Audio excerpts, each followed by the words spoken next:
Well, for me, it's a great opportunity to meet other dentists. It helps me in my practice, plus I learn quite a bit from what Keith is teaching the rest of us. Yeah, it's very practical and effective because on the lecture we're really studying actual patients that we are referring. Dr. Cooper decided to educate the general dentist on the correct way to do implant restorative treatment. I've been at least 6 of his lectures. It's the benefits of his lectures he has so much information that I haven't been aware of in the last 10 years of implant placement.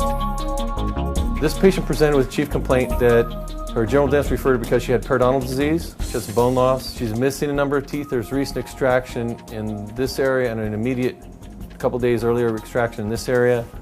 And the first thing the lady said to me was, she said, "I really like to keep my teeth if I can." Let's quickly go through the ideas, okay? We really don't have a lot of tooth decay. We do have a lot of perio. What have we lost?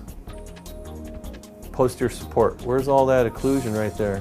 The bone defect was so great that there's not enough bone to put implants there. You cannot do immediate placement. It will require socket graft and a sinus lift to put implants in these areas. The explanation that we give to patients in our office is that it used to be a tent and now the tent is gone. So when the molars are in the sinus, there's a tent pole holding up the tent. And when the tent falls down, when the tent pole comes out, the tent falls down. What are we going to do? We're going to lift the tent back up and fill that tent full of bone. It's going to be like a new roof on the tent. It's going to fill up with bone, and then we're going to have bone to put the implant in, just like the tooth used to be in.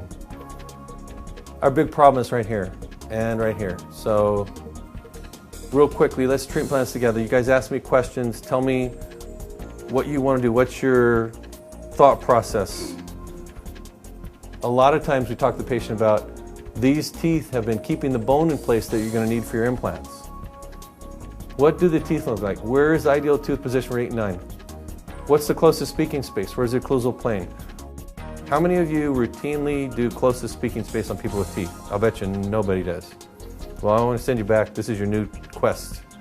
Next time I talk to you, I want you to tell me, hey, when I did that exam on that patient with teeth, I actually noticed that they only had 1 millimeter of speaking space in their premolars when they counted from 60 to 70, or they said Mississippi 3 times. I love telling people to say Mississippi 3 times. I've only had one person say Mississippi 3 times. Why are we doing that? We're trying to see closest speaking space. See these cases, you got to think outside the box sometimes, but it's really not outside the box. It's taking your basics and going back and just looking at that list of things. Okay, where do the teeth go? Where's the vertical dimension? Where's the occlusal plane? All that basic stuff we learned in dentures, we don't think about with crown and bridge patients, but you need to. So, any questions about fixed over here? What's the mobility and improving dentistry? Yeah. They're extremely borderline. You got to decide whether you're going to put implants here only or implants all the way across here. And if you are, what are you going to do for temporary? She doesn't want removable and she's emotionally attached to those teeth. So you guys have to think really hard. What do you guys say? Questions? You're going to break the chief complaint. You're going to give her something removable. So what do you guys want to do? You want to take out all the upper teeth or you want to leave the molars? That's pretty much your decision, right?